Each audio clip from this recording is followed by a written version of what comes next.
Beyond Barbarossa, Episode 1, Blitzkrieg.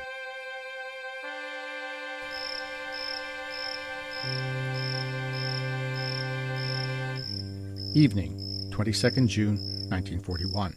In what is now Lithuania, cows and horses sleep or lazily crop grass. The neat farmhouses are dark. Crops sprout in the fields. As the day ends, on radios in the cities, dance music plays. The longest day of the year leads, naturally, to the shortest night.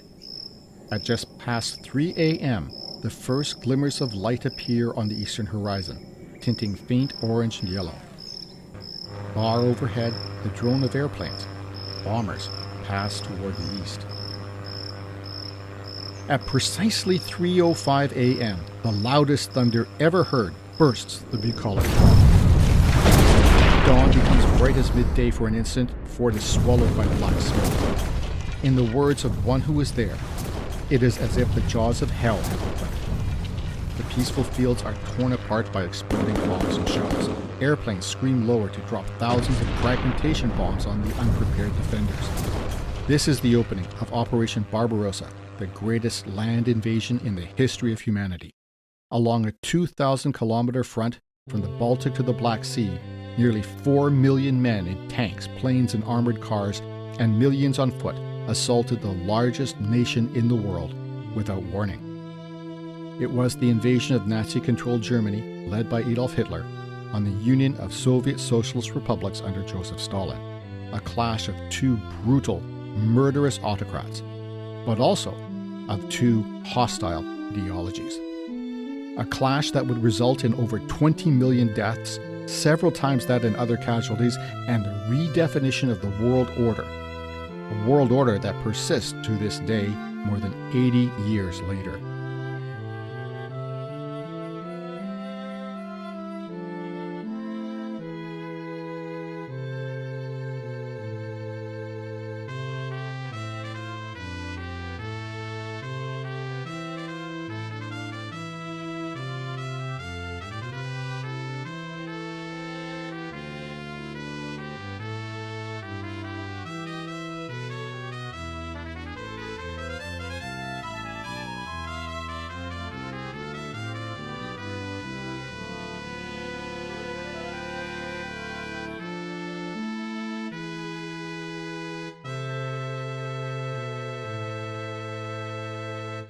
Welcome to Beyond Barbarossa, the Eastern Front podcast. My name is Scott Burry, and I'm the author of the Eastern Front trilogy, the true story of a Canadian drafted into the Soviet Red Army in World War II, as well as about 15 other books. If you think you've heard this before, you're right. This is the beginning of an experiment for Beyond Barbarossa. 2.5 years after launching the podcast, it's still the only one in English that focuses on the Eastern Front of World War II. What's different this time around is that I'm re-recording and re-releasing the early episodes exclusively for Patreon supporters, for now anyway. What makes them different is that now they have a video component. If your podcatching platform supports video, and most of them do, like Apple and Spotify, you'll be able to see maps and historical photographs appear as they become relevant to the description. So every few weeks, Patreon members can see a new episode come out with the video component included. So the other reason I'm doing this is that I hope I've learned a few things about podcasting, about controlling sound, about sound muffling, and how to control my own voice. And in listening to those early episodes again, I got a little embarrassed, I have to admit. So I'm hoping that this time around, with the new recordings and the new visuals, the listener experience is going to be so much better. I'd love to hear your feedback on that. So drop me a line, will you? You can contact me by email, scott@beyondbarbarossa.ca, or through the Facebook Beyond Barbarossa page. You can also find me on Blue Sky, Scott the Writer. Oh, and here's Ragnar, my stalwart assistant. Now, these video episodes, for now, this experiment, will also be in addition to the special bonus episodes that appear from time to time on your Patreon feed. such as the series about Soviet Marshal Zhukov and Timoshenko, the Winter War against Finland, and some planned future episodes about Soviet tanks and warplanes. But as I said, it's an experiment. I'm going to do a few video episodes to see how well it goes. If it does go well, I'm going to make it a regular feature for new episodes in the future. And now, with that explained, let's get to Beyond Barbarossa and why I started this podcast in the first place.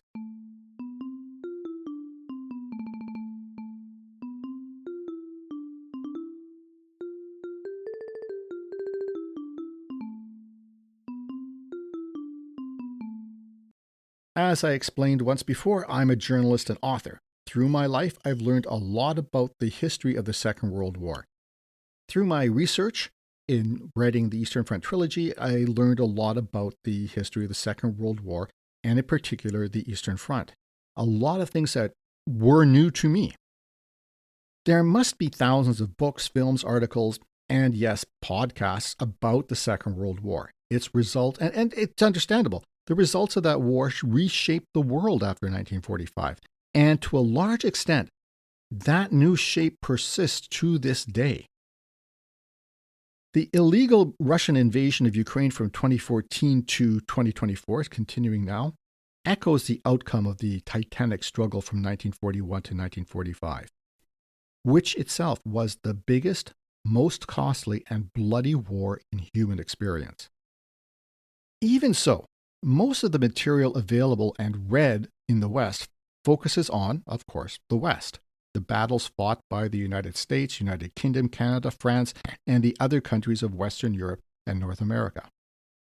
While students and history buffs in the West know about the Siege of Leningrad, the impact of winter, and the Battle of Stalingrad, they don't know as much about equally important events like Operation Typhoon, the Lviv-Sandomierz offensive, or Operation Bagration. In my research, I found a number of podcasts about the Second World War, the Battle of Britain, other Western-focused events, but nothing dedicated specifically to the war in the East. This is ironic. By far, this was the biggest part of the war in terms of numbers of soldiers, equipment, and casualties. In fact, from the time Germany launched its invasion of the USSR, it devoted 5 times as much resources in terms of people, munitions, and materiel to the Eastern Front as it did to the West. 75% of German losses in the entire war were on the Eastern Front. In other words, we cannot hope to really understand or appreciate the entire Second World War without a good understanding of the history of what is popularly called the Russian Front, but which I'm going to insist on calling the Eastern Front because it wasn't just Russians. So that's what I'm going to try to do with this podcast, spotlight the important events of the biggest part of the greatest war in history. I will also try to explore the background behind the war and the various events, the combatants, because there were more than just the Wehrmacht and the Red Army, and historical implications. Now, I am by no means a professional historian. I'm a journalist, editor, and author with an interest in history. Full disclosure, my interest in history sharpened when I met my wife, Roxanne. Her father, Maurice Bury, was born in Canada to Ukrainian immigrants. How he came to be in Ukraine in 1941 and then drafted by the Red Army is something I explain in my book, Army of Worn Souls. As of April 1941, Maurice Bury was in training as a junior officer in the Red Army. His memories of his experiences in that conflict became the starting point for 3 books, the aforementioned Army of Worn Souls, Under the Nazi Heel, and Walking Out of War. Together, these comprise the Eastern Front trilogy. So, what's this podcast about? Beyond Barbarossa, the Eastern Front podcast will proceed roughly chronologically, starting, as you heard at the beginning, with the first day of the war. I will try to describe events as they unfolded to reflect at least a little the experience of the people of the time. That being said, the next episode will break that pattern. To understand how Germany and the Soviet Union became locked in this death struggle, a struggle that ground millions of people between them, we have to go back a few years. That's for the next episode. For now, let's focus on the first day. 21st June 1941 was the summer solstice, the longest day of the year, followed by the shortest night. As a result, especially in the northern reaches of the German-Soviet border near the Baltic Sea, the first graying of the eastern sky began as early as 3 a.m. According to sun charts, the sun rose before 5 a.m. and set as late as 10:23, giving long hours of light for an attacking army. Nazi Germany had amassed 3.8 million men, with 7,000 heavy artillery pieces, 17,000 mortars, over 3,700 tanks, some 3,000 aircraft, and thousands of other weapons, vehicles, not to mention more than 500,000 horses, along a front that stretched nearly 3,000 kilometers, or 1,800 miles, from the Baltic Sea to the Black Sea. There were more also in the far north, and we'll get to that. The forces along that long front were organized into three major groups. Army Group North, set up near Tilsit in East Prussia, now called Sovetsk in Kaliningrad Oblast. Army Group Center in German-occupied Poland, and Army Group South, headquartered in eastern Poland. Army Group Center made two main thrusts into Belorussia, led by two panzer groups commanded by Generals Hermann Hott and Heinz Guderian. They advanced on either side of a westward bulge in the border called the Bialystok Salient, then joined again east of Smolensk, trapping immense numbers of Soviet soldiers before driving on Moscow, capital of the Soviet Union. Credit where credit is due, I'm going to draw on a book called The First Day on the Eastern Front, written by Craig Luther and published in 2019 by Stackpole Books. It has all the detail you could want, and there's a link and full bibliographical information in the web page for this episode.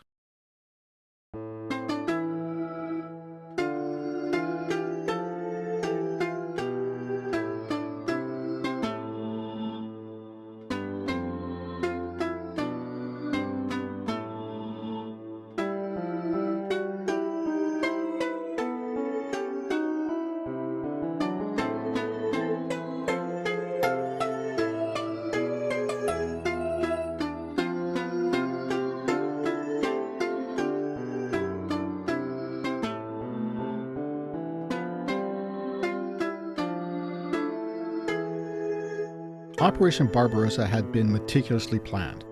During the short, dark hours of the night between 21st and 22nd June 1941, German saboteurs slipped across the frontier to cut telephone and telegraph lines and murder unsuspecting border guards and sentries. Just before 3 a.m., bombers and fighters of the Luftwaffe took off. Between 3:05 and 3:15, depending on the location, thousands of German guns, mortars, howitzers, and cannon opened fire simultaneously as the first hints of gray appeared on the eastern horizon. At the same time, from Memel in the north to as far south as Sevastopol in the Crimean Peninsula, Luftwaffe bombers, dive bombers, and fighter planes attacked Soviet airfields and destroyed thousands of their planes on the ground. As stated in the war diary of the Panzer Division of Army Group North, 03:05 hours, the attack begins with the enormous concentrated blow of our artillery firing from all barrels. The roar of the shells as they leave the guns virtually shakes the heavens." End quote. At the northernmost wing of the front, the German 16th Army concentrated its artillery fire in key areas. Elsewhere, most of its forces crossed silently across the border and caught the Soviet defenders completely by surprise. In less than 2 hours, they had captured all the major bridges in the mostly flat Lithuania intact. Likewise, the 12th Infantry Division of the 2nd Army Corps encountered no resistance from the Soviets, until they passed hidden pockets of fighters, that is, who then opened fire from behind. This became a pattern along the 1,800-mile front, but more on that later.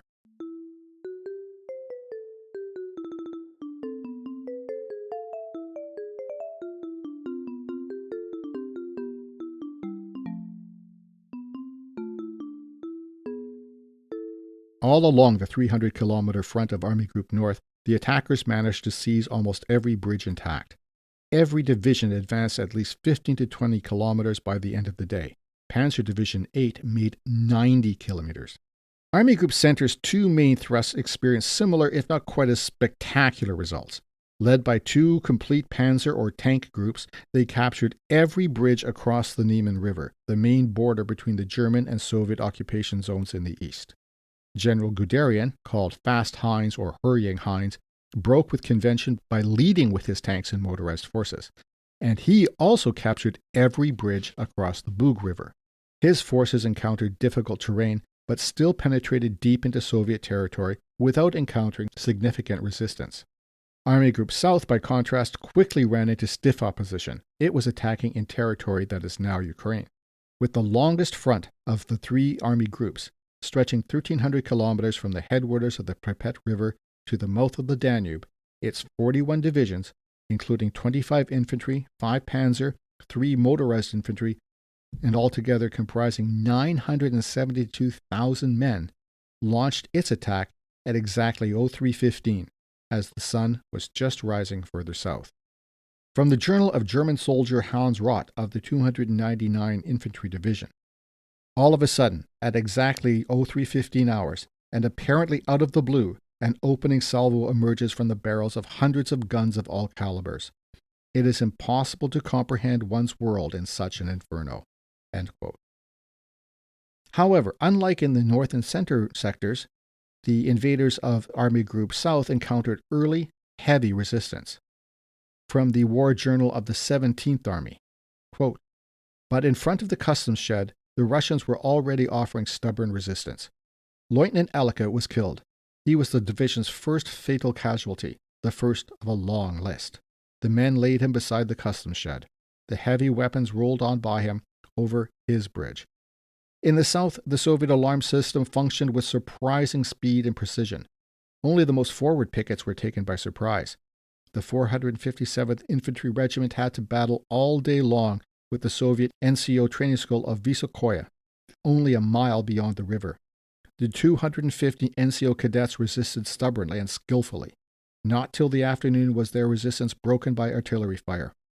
The 466th Infantry Regiment fared even worse. No sooner were its battalions across the river than they were attacked from the flank by advanced detachments of the Soviet 199 Reserve Division. In the fields of Stubienka, the tall grain waved in the summer wind like the sea. Into the sea the troops now plunged. Both sides were lurking, invisible, stalking each other. Hand grenades, pistols, and machine carbines were the weapons of the day. Suddenly they would be facing one another amid the rye, the Russians and the Germans, eye to eye. Whose finger was quicker on the trigger? Whose spade would go up first? Only with the fall of dusk did this bloody fighting in the rye fields come to an end." End quote.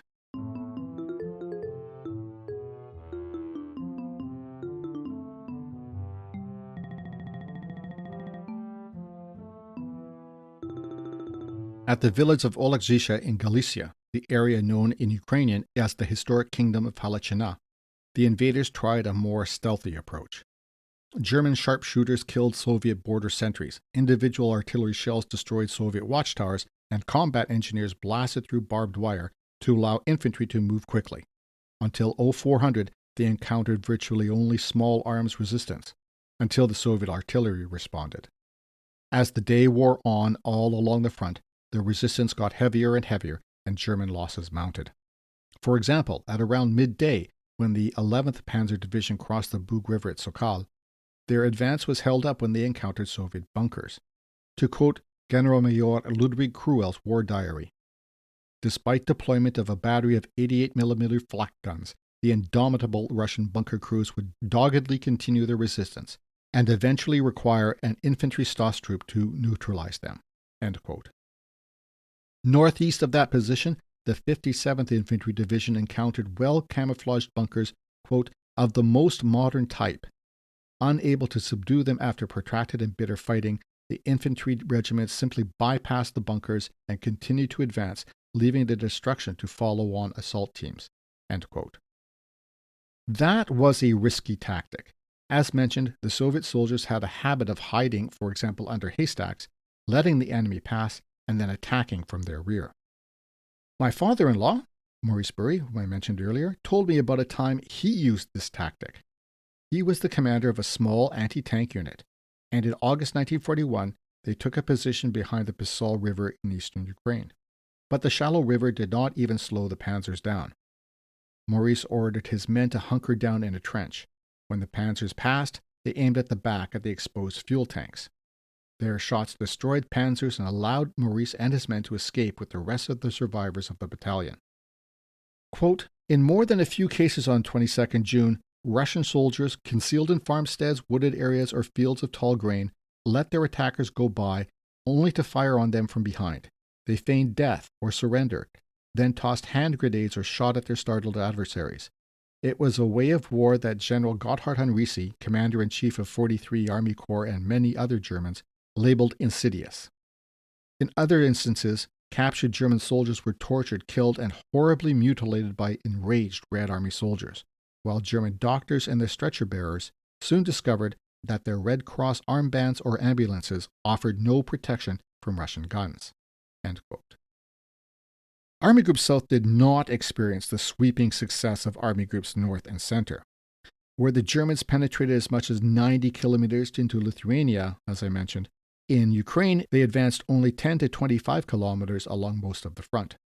This is due to a number of factors: terrain, including marshes at the northern end and mountains on the south, poor roads, and the fact that Stalin had thought the Germans would focus on capturing Ukraine's agricultural and industrial resources, so ordered the biggest buildup of defenses on the southern and southwestern fronts.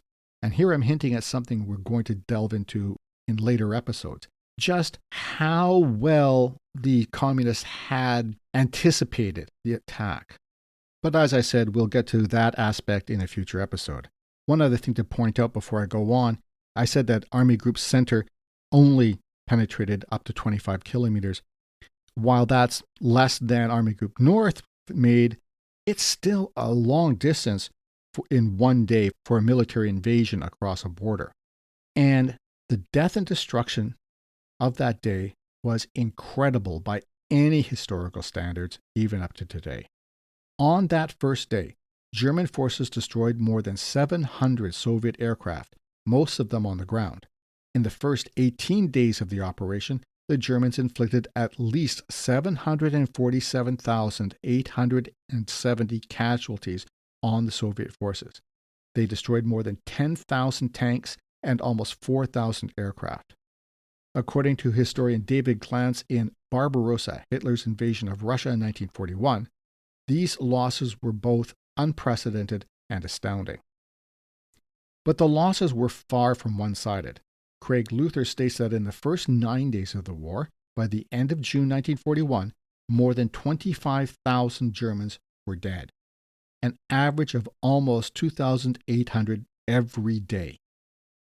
That first day set the pattern for the next 2 years. By the late fall, the Germans, with their reluctant Finnish allies, had virtually encircled Leningrad in the north, reached deep into Russia, captured Kiev and 2/3 of Ukraine. By the end of 1941, they had come to within 80 kilometers of Moscow itself and captured virtually all of Ukraine and Crimea. But just as that first day showed, the farther they went, the slower the Germans advanced, and the greater became their losses. German Army Chief of Staff Halder admitted in November that the army would never again be as powerful as it was on 21st June 1941.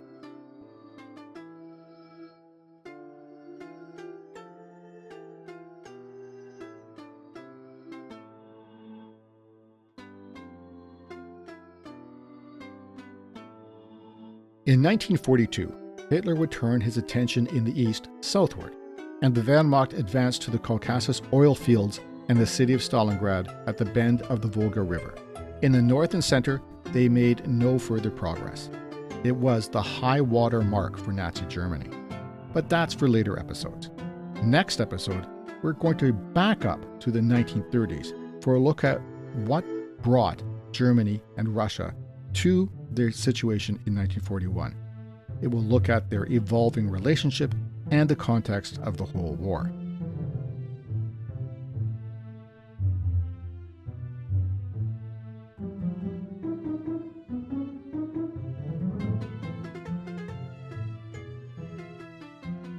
So for now, I want to thank you for supporting the podcast to this point. And I want to thank everyone who listens to Beyond Barbarossa.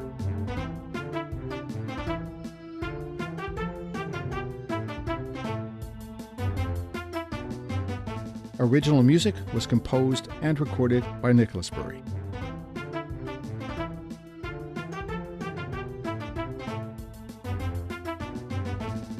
As you know, I'm Scott Burry. Until next episode, as the canoeists say, keep your paddles in the water. Slava Ukraina i Heroyam Slava.